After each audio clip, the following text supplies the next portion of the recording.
नहमदुहु व नुसल्ली व नुसल्लिमु अला रसूलिल करीम। अस्सलामु अलैकुम व रहमतुल्लाहि व बरकातुहू। राहे इस्लाम में तमाम दोस्तन की खुशामदीद। प्यारा दोस्तों, अज प्रोग्राम ھفتيوار प्रोग्राम अवां जे सवालन जा जवाबात ये प्रोग्राम खणी अवां दोस्तन की खिदमत में हाज़िर थियो आहियां।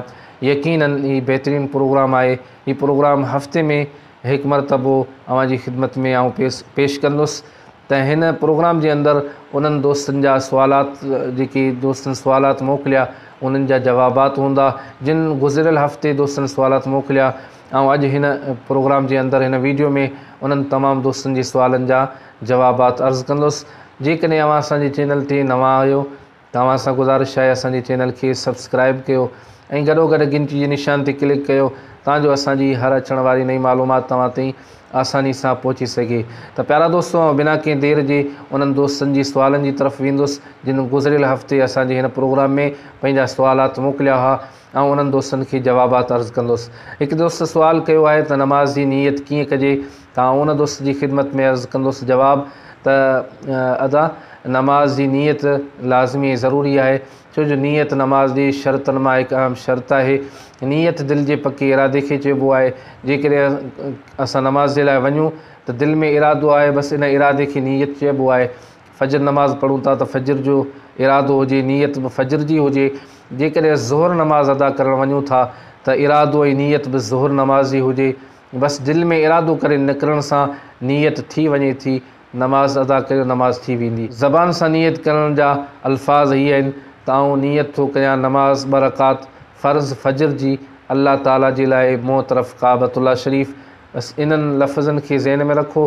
सिर्फ़ु नमाज जो नालो इन जॻह ते फजर या ज़ोहर या असर या मग़रिब या सुन्नत या फ़र्ज़ या नफ़िल वठिणो आहे, बाक़ी नीयत इहा साॻी इहे लफ़्ज़ अदा करणा आहिनि। ऐं ॿिए हिकिड़े दोस्त सवाल कयो आहे त सभ खां पहिरीं इस्लाम कंहिं आंदो, त उन जी ख़िदमत में ऐं जवाबु अर्ज़ु कंदुसि त सभ खां पहिरीं मर्दनि में ईमान आणण वारो हज़रत सैयदना अबू बकर सिद्दीक़ आहे ऐं औरतुनि मां हज़रत ख़दीजतुल कुबरा रज़ियल्लाहु ताला अन्हा ऐं ॿारनि मां नंढनि ॿारनि मां हज़रत अलीउल मुर्तज़ा रज़ियल्लाहु ताला अन्हु ऐं ग़ुलामनि मां हज़रत ज़ैद बिन हारिस रज़ियल्लाहु ताला अन्हु। ॿिए हिकु दोस्त सवाल कयो आहे त घुटको या पान वात में हुजे उन दौरान उन हालत में दुरूद पाक पढ़णु या ज़िक्र शरीफ़ करण जे बारे में छा हुकुम आहे।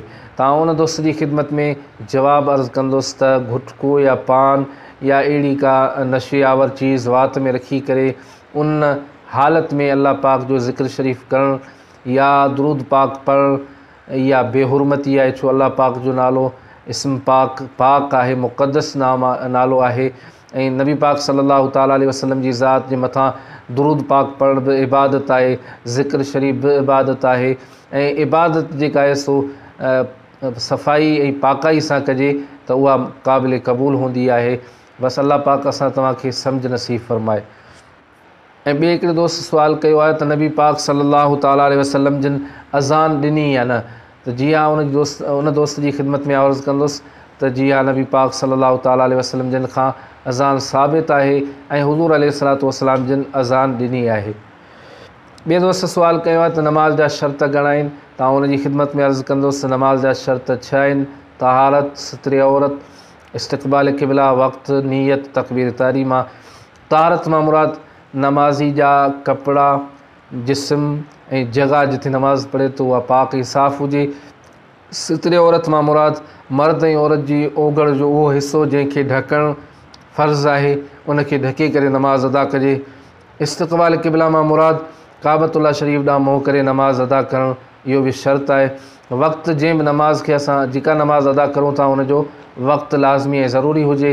जेकॾहिं फजर पढ़ूं था त फजर जो वक़्तु हुजे, जेकॾहिं ज़ोहर नमाज़ अदा कयूं था त ज़ोहर नमाज़ जो वक़्तु हुजणु लाज़मी आहे। जेकॾहिं ज़ोहर जो वक़्तु न आहे त असां उन वक़्त खां अलावा बाक़ी ॿिए वक़्त में ज़ोहर नमाज़ नथा अदा करे सघूं। ॿिए दोस्त सवाल कयो त नमाज़ जी नीयत कीअं कजे, त उनखे बि आऊं इहो अर्ज़ु कंदुसि त मथे जवाबु ॾेई आयो आहियां त नीयत जेका आहे सो दिलि जे पके इरादे खे चइबो आहे। जेकॾहिं असां ज़ोहर नमाज़ अदा करण जे लाइ मस्जिद जी तरफ़ घर खां निकिता आहियूं त इहो निकिरणु असांजो नीयत में शामिल आहे।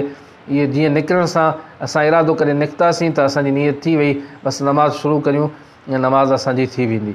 ऐं ॿिए दोस्त सुवाल कयो आहे त मशहूरु फ़रिश्ता घणा आहिनि, त उन्हनि जी ख़िदमत में आउं जवाबु अर्ज़ु कंदुसि त मशहूरु फ़रिश्ता 4 आहिनि, जिबरील ऐं मीकाईल, हज़रत इसराफ़ील ऐं हज़रत इज़राईल। ॿिए दोस्त सुवाल कयो आहे त जेकॾहिं कंहिंखे दुआए कुनूत यादि न हुजे त वितर जेका आहे सो वितर वाजिब में उहा कहिड़ी दुआ पढ़े, उनजो छा हुकुम आहे। त उन दोस्त जी ख़िदमत में जवाबु अर्ज़ु कंदुसि जेकॾहिं कंहिंखे दुआए कुनूत यादि न आहे त वितर वाजिब में दुआए कुनूत जी जॻह ते अल्लाहुम्मा रब्बना आतिना फ़िद दुनिया हसनतुन व फ़िल आख़िरति हसनतुन व क़िना अज़ाबन्नार ही दुआ पढ़े। जेकॾहिं इहा बि यादि न आहे त 3 मरतबा अल्लाहुम्मा अग़फ़िरली अल्लाहुम्मा अग़फ़िरली अल्लाहुम्मा अग़फ़िरली इहो पढ़े। ॿिए दोस्त सुवाल कयो त गुस्ल में घणा फ़र्ज़ आहिनि, त उनजी ख़िदमत में आउं जवाबु अर्ज़ु कंदुसि त गुस्ल में 3 फ़र्ज़ आहिनि, गुरला करणु, नक में पाणी विझणु ऐं पूरे जिस्म ते सही नमूने सां पाणी वाहिणु जो वार बराबरि बि जॻह ख़ुश्क न रहे। त प्यारा दोस्तो, ही उन्हनि दोस्तनि जा सवालात ऐं उन्हनि जे जेके मूं जवाबात अर्ज़ु कया जिन गुज़िरियल हफ़्ते असांखे हिन प्रोग्राम में पंहिंजा सवालात मोकिलिया हुआ। त आउं अव्हां दोस्तनि जी ख़िदमत में अर्ज़ु कंदुसि जेकॾहिं अव्हां बि को इस्लामी सुवाल पुछणु चाहियो था त हिन वीडियो जे कमंट में पंहिंजो सुवाल, पंहिंजो नालो लिखी करे मोकिलियो, या असांजे हिन व्हाट्सएप नंबर ते पंहिंजो सुवाल पंहिंजे नाले समेत लिखी करे मोकिलियो। इंशाअल्लाह ईंदड़ हफ़्ते अव्हां जे सुवालनि खे बि हिन प्रोग्राम में शामिल कयो वेंदो ऐं उन्हनि जा बहितरीनु नमूने सां जवाबात अर्ज़ु कया वेंदा। अल्लाह पाक असां तव्हां सभिनी खे अमल जी तौफ़ीक़ अता फ़रमाए, दीन जी सम्झ नसीब फ़रमाए। त प्यारा दोस्तो, ही हो हिन हफ़्ते जो प्रोग्राम, अव्हां जे सुवालनि जा जवाबात। वरी ईंदड़ प्रोग्राम ताईं या ईंदड़ नई मालूमात ताईं मूंखे इजाज़त ॾींदा। अल्लाह निगहबान।